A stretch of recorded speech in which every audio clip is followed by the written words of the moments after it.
Hello everybody, my name is Red Chocobo, but you can call me Red, and welcome back to Pokemon Generations. This is Pokemon Yellow, and last time we took down the Nugget 5 while talking about some stuff that had to be talked about. This time, we are going to finish off the Nugget Bridge by fighting this guy, if we have to fight him, and move on to the rest of the game. What an intro, let's go! Congratulations, you beat our 5 contest trainers!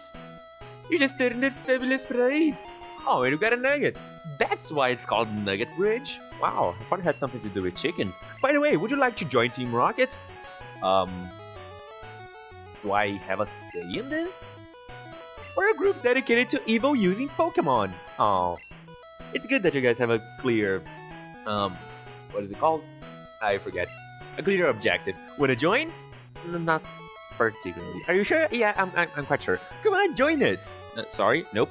I'm telling you to join. Okay, you need convincing. I'll make you an offer you can't refuse. By fighting me?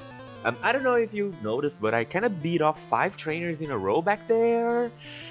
Yeah. Anyway, Rocket wants to fight. This is the final guy from the Nugget Bridge, and he's going to start off with an Ekans. Big whoop, I can Thunder Shock, and you can die.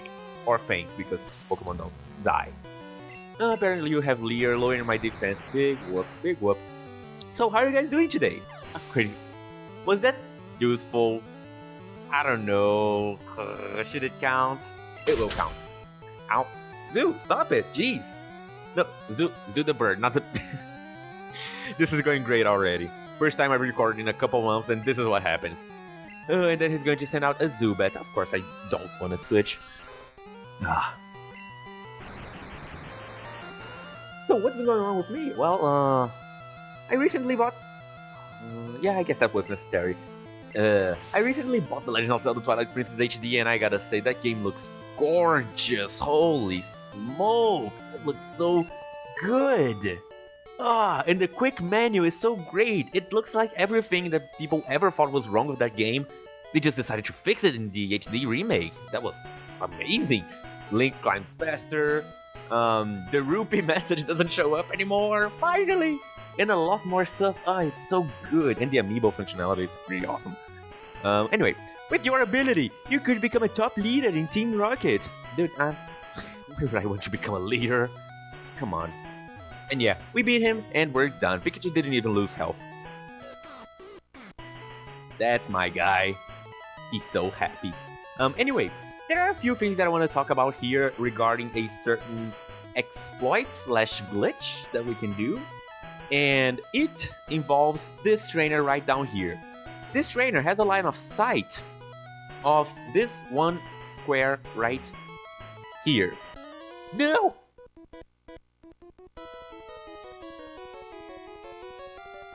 I'll be right back.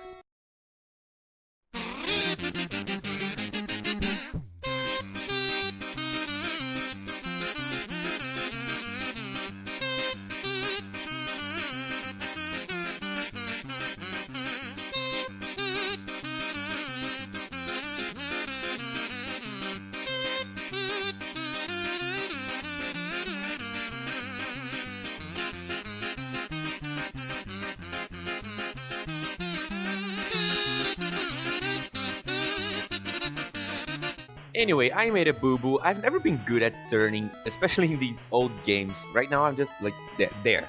You can turn by pressing the button for less than half a frame or something like that. Yeah, but I was trying to turn to show that this trainer right down here, he has a line of sight of this square to my left. Well, to Yellow's left, the screen's right. And if you want to perform a certain glitch, you can actually do it really darn soon. It's actually kind of impressive that you can do it this soon. And yeah, what you need to do is not fight this trainer. If you fight, then lose on purpose. I know that it's hard to lose sometimes because sometimes you just don't have the proper moves. But yeah, if you do end up fighting him, just lose the battle or reset the game. You don't want to fight him right now, especially if you want to perform this glitch. Anyway, if you go over to the right, you're going to go to where you need to go. But if you come up here, you can see that there's someone just sitting there, and there's also an item. TM45, which contains, let me check, Thunder Wave, awesome! So yeah, you can teach Thunder Wave to some Pokemon. Pikachu already knows it, so I don't want to teach it to anyone.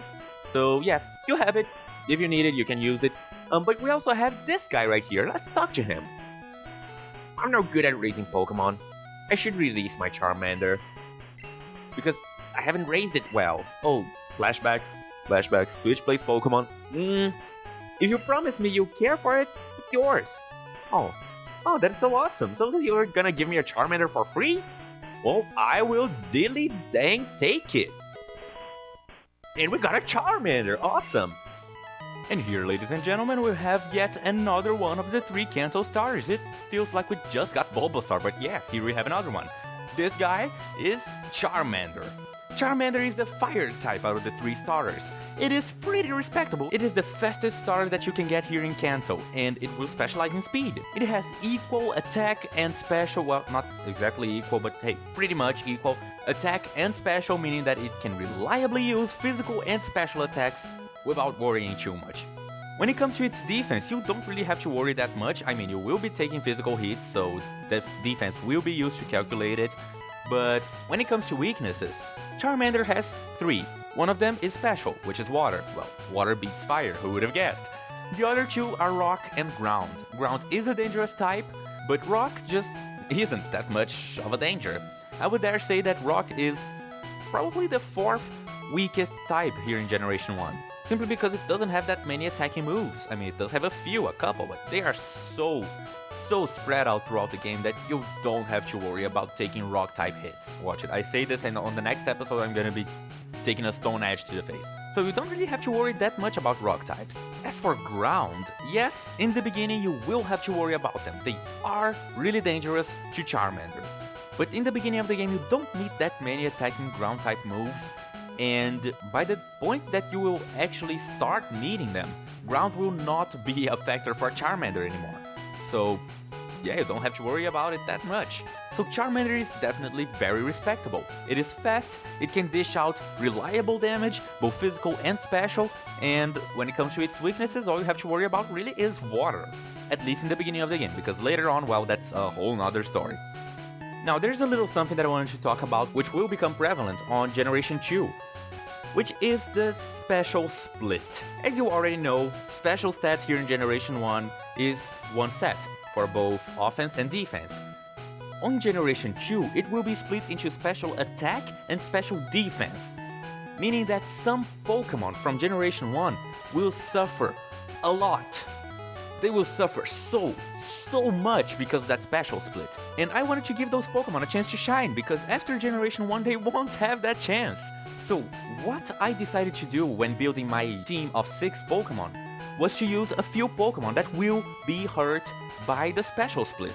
And I had so many options. I mean, Generation 1 is amazing when it comes to diversity. Yes, of course, we do have 10 Pokemon that are stronger than anything else in the entire game. But we also have a lot of Pokemon that are extremely viable and will become just meh after Generation 2. So I wanted to give those Pokemon a chance to shine. And at the end of the day, I ended up choosing a grass type, a fire type, and a water type that will become kinda useless after Generation 1. Now, I couldn't decide on which ones I wanted to drop in order to use one of the Kanto stars, which I do want to use. They're the Kanto stars! Look at how iconic they are. Everyone knows these guys. Well, maybe not Squirtle, but everyone knows Charmander and Bulbasaur. And among the 3 Pokemon that I wanted to use, one being a fire type, one being a water type, and one being a grass type, the fire type is the only one that will be redeemed in the future. On Generation 5, the fire type that I wanted to use will become extremely useful again, but the grass and water won't. So what I decided to do was give that grass and that water type a chance to shine, and leave the fire type in the dust, just so I would be able to use one of the Kanto starters on my team. Because of that, Charmander will be joining us. Yeah, it's not that kind of happy thing like, whoa, a Charmander, I'm so excited to use it. No, I'm really not. I mean, Charmander is good. Charmander is pretty good. I do think it's a bit overrated, but it is good, it is useful. But still, I would have preferred to use the other one. But hey, gotta give everyone a chance, right? Yeah, and once again, I'm not gonna reveal what Charmander evolves into. These games are 20 years old, and I know that it is not gonna come as a surprise for anyone, but it is still exciting to see it happen, like live or something like that. So yeah, once again, not gonna reveal the evolution just like I did with Clefairy, but I do want to give it a nickname. And this nickname is actually pretty special because here's what I wanted to do. Charmander is a lizard of some kind, and lizards are reptiles. Snakes are also reptiles. And since Harry Potter was such a big part of how I, grew up in my teens and whatever, I wanted to nickname this Charmander Salazar because of Salazar's slithering. But earlier this year, something happened, and I think I should at least,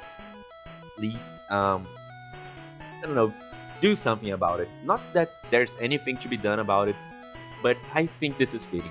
The nickname for this Charmander is Alan. May you rest in peace. Kinda weird that I'm giving this guy's nickname to a freaking lizard, but hey, Charmander is arguably one of the most powerful Pokemon there is in Generation 1, so I guess it's fitting. Yeah, it's really sad. I don't really want to talk about it because I try to keep an upbeat feeling on these videos, but hey, I don't know, I just thought it was fitting. Anyways, right here, we are on Route 25 now, and here on Route 25 there are going to be a bunch of trainers that you have to fight. So what I'm going to do is I'm going to take the route of the least amount of trainers that we can fight, with one tiny exception that I will mention.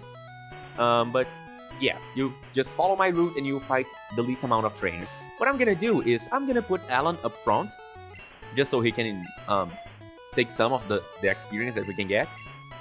And yeah, he's level 10 right now, and we just can't use a level 10 Charmander. He will probably evolve in this video. Yeah, but hey, we'll see. So just follow the route I take and you'll fight the least amount of trainers that you can possibly fight. So let's get on to it. While we're fighting everyone, let's talk about the Pokémon that we can catch. Exclusive to the red version, over on Route 4 to the left of Cerulean City, you can find yourself Ekans. Now there really isn't a whole lot that I can say about Ekans. It will evolve at level 21 into Arbok, so this is what we're gonna talk about. Arbok is just a better Ekans, if you can call Ekans good. It does have awful defenses, it does have good speed and good attack, but its attack is lower than the poison-type tank. How? How can its attack stat be lower than the tank's attack stat? It doesn't make sense. So yeah, Arbok is really hard to use because of that. Not only that, but it also learns awful moves. Its best move is Acid, pretty base power. Unless of course you're willing to spend TMs. And the best TM that you can use on Arbok is limited. So you probably don't want to spend it on Arbok. Poison type, when it comes to being offensive, it is exactly the same, if not worse, than Flying and Fire. Flying is still a bad type, I can't go back on my word on that. Flying is an awful type here on the first generation, but Fire is actually a really good type, so if you want a Poison type, go for a Fire type, it's better. Seriously, there are a lot of better physical attackers than Arbok, there are better sweepers than Arbok. If you want to use it, go ahead, use it. I really don't recommend Arbok for anyone. This is one of the Pokemon that I still don't understand why it still hasn't gotten an evolution. We are 6 generations in and no evolution for Arbok. This poor Pokemon. It is a mascot. In the anime, one of the most recognizable characters does have an Arbok, but still, it's not good. It's awful. It is outclassed by so many other Poison-type Pokemon. And with that, by so many other Pokemon in general. So really, the only reason I would tell anyone to go for Ekans or Arbok, for that matter, is if you tell me, hey, I want a Poison type, and I want it now. Then by all means, catch an Arbok. But even then, there is something better, right here on Route 24, which is Oddish. Now, I gotta say, Oddish is a really interesting Pokemon. It is one of those things that it is a pain. Think of Oddish as a souffle. Basically, it is really hard to make, and chances are you won't have the patience to raise Oddish. Why? Because Oddish is awful.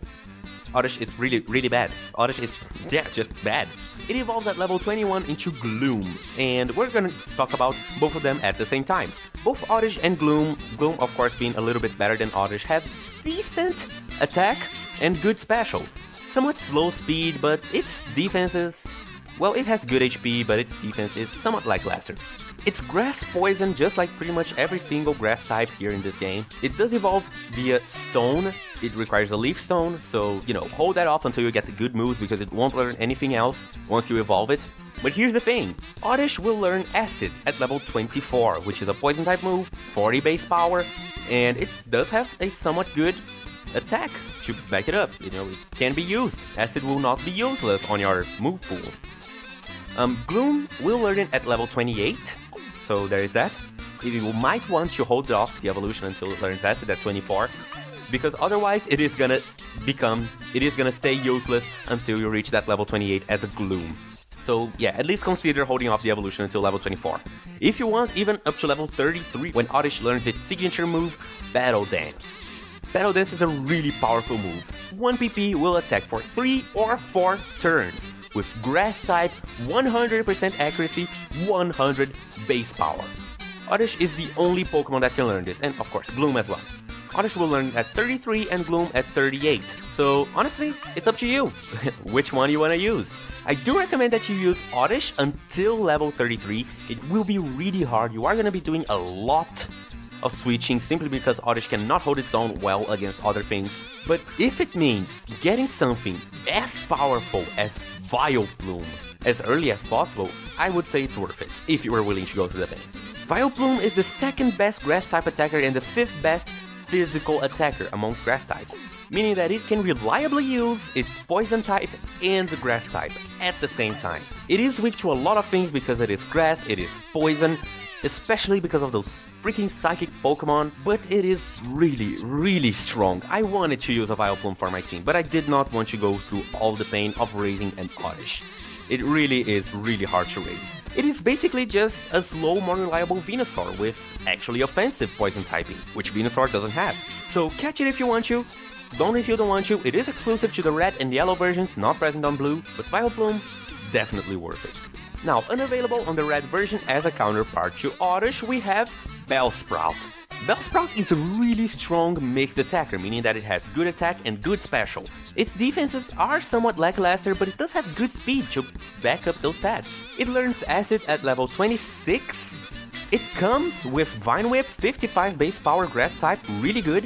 If you're playing Pokemon Blue and you start with either Charmander or Squirtle, then Bellsprout will be your best choice right here. We are about to face a water-type gym, so if you don't have something that beats water types, which is only grass and electric, then catch a Bellsprout. You can't go wrong with it. Even use it on your team. It will evolve at level 21 into Whipping Bell, where it will, gain increased stats and all that stuff. It will take a couple more levels to learn those great moves, but basically, it's just amazing. Just great.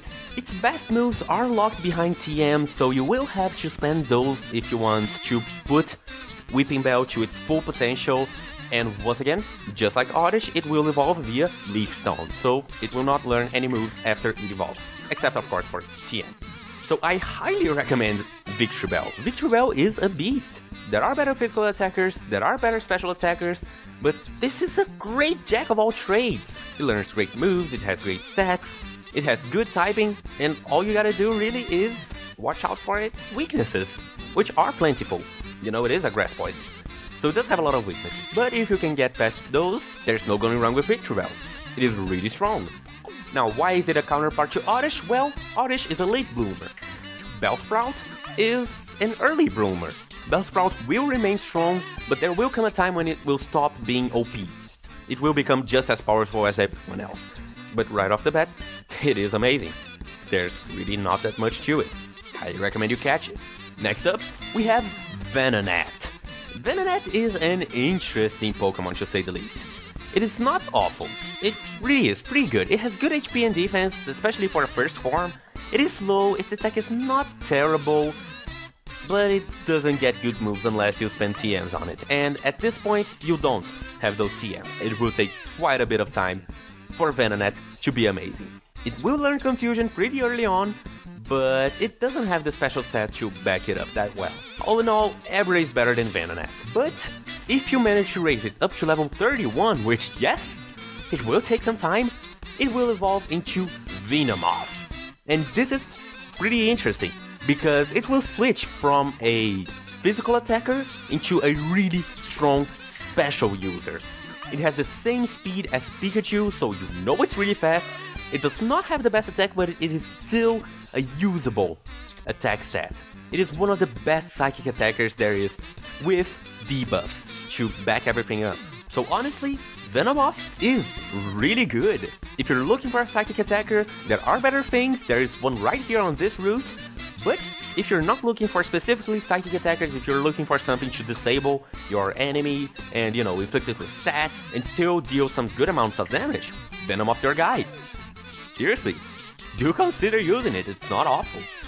At least on Generation 1. Yeah. Holy smokes, that was painful. First, the guy had an Onyx with Bind that was faster than everything on my team, and they just binding and biting and binding and biting, and I couldn't do a thing. And then we had this other Machop with Karate Chop. I hate that move. I'm gonna get into it later, but geez, that move is so annoying. And then we had this girl who had a... what was that? The Fiji with Sand Attack that made all of those attacks miss, and geez, so annoying. Whoa. Holy smokes! Anyway, in this part right here, if you fight this guy without making him move, he will have a line of sight of this square, so he will see you from this square, not from here, but from here. If you don't, if you fight him and then you make sure that he stays on this square, you can go through here, or maybe below him, if he walks up to this point, and then you can just walk past him and then come to these two squares, one of these two squares. And then you can fight this trainer from this one square. He will walk up to you right here. And if you do that, then this trainer will actually stop blocking this path, and then you can come in here to get TM19, which contains Seismic Toss. Now, Seismic Toss is a pretty good move. I still don't know if I want to teach it to anyone, so I'm gonna hold on to it for some time. But yeah, it's a fighting type move. It's pretty strong. I highly recommend you teach it if you want a fighting type move. Not as good as Karate Chop, but hey, it's something. And also, do not... No! My fingers slipped. Take 2. And also, do not fight this trainer. If you want to perform the same glitch that I talked about when we took a look at the trainer in Route 24, you do not want to fight this trainer. He's also required for that one glitch to get this amazing thing as early as possible. So if you do end up fighting him on accident, just reset the game or lose the battle on purpose. But yeah, this right here is the shortest route that you can possibly take. This trainer is mandatory, everyone else is mandatory. You don't actually have to fight this one trainer. If you want, you can just wait out, and then you can just take care of this bush. The freaking bushes. So yeah, you don't actually need to fight this one trainer, but yeah, all the other ones, you need to fight them. And yeah, that's about it for this little part. So once you beat all those guys, or don't beat them, whatever, however you do it, you're gonna come over to this part, which I think is called Waterscape. Not entirely sure on that. But yeah, this is just a really nice little place that has some ponds, and then you can see the lake or the ocean. Not entirely sure, I don't think it's the ocean. But yeah, you can see like a river or something. And you can also see this one house. Sea Cottage. Bill lives here. So yeah, as you might remember, back on episode 9, Blue talked about... No, not Blue. Gary told us about some guy named Bill who collects rare Pokemon, so let's come in here. Maybe he has something interesting to show us. Wait, it's a Pokemon, that's not Bill. What's going on? Yeah, Pikachu's intrigued.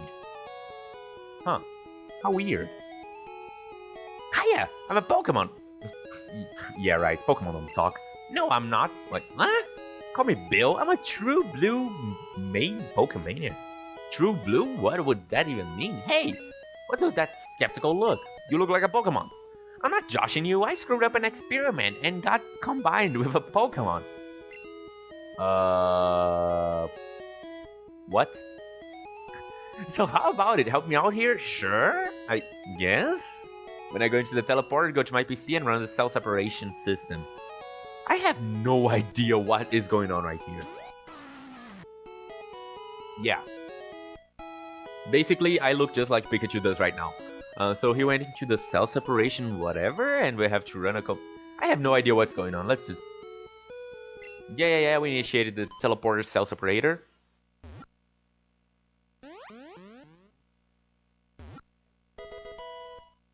And a person came out from the other side? I love Pikachu's reaction on this. Yeehaw! Thanks, bud. I owe you one. So, did you come to see my Pokemon collection? You didn't? I actually did. I want to complete my Pokédex. Fine. That's a bummer. I've got to thank you. Oh, here. Maybe this'll do. Oh, and we got an SS ticket. What is that for?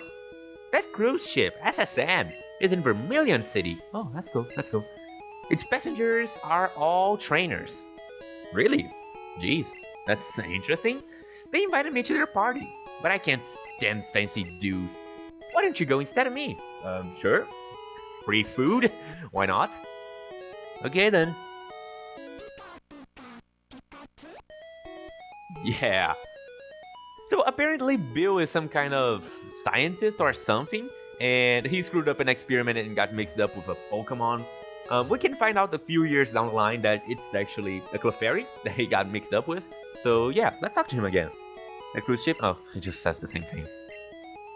Yeah. As Gary said before, Bill is the one that created the Pokemon storage system that we've been using for some time.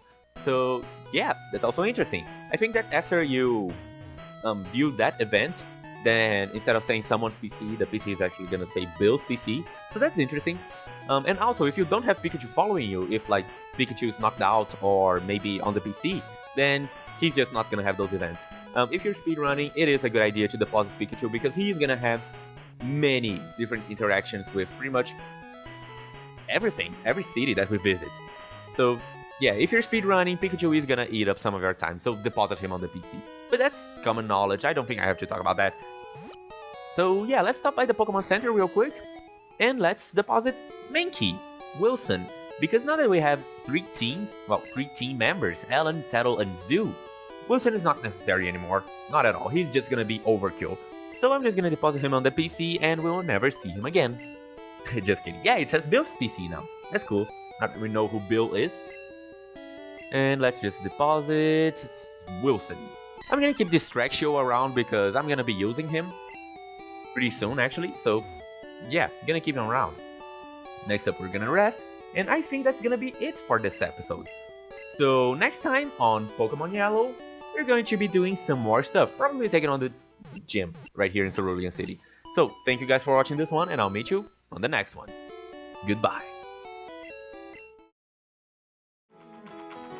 I feel like I've been locked outside for a century of lonely nights, waiting for someone to release me.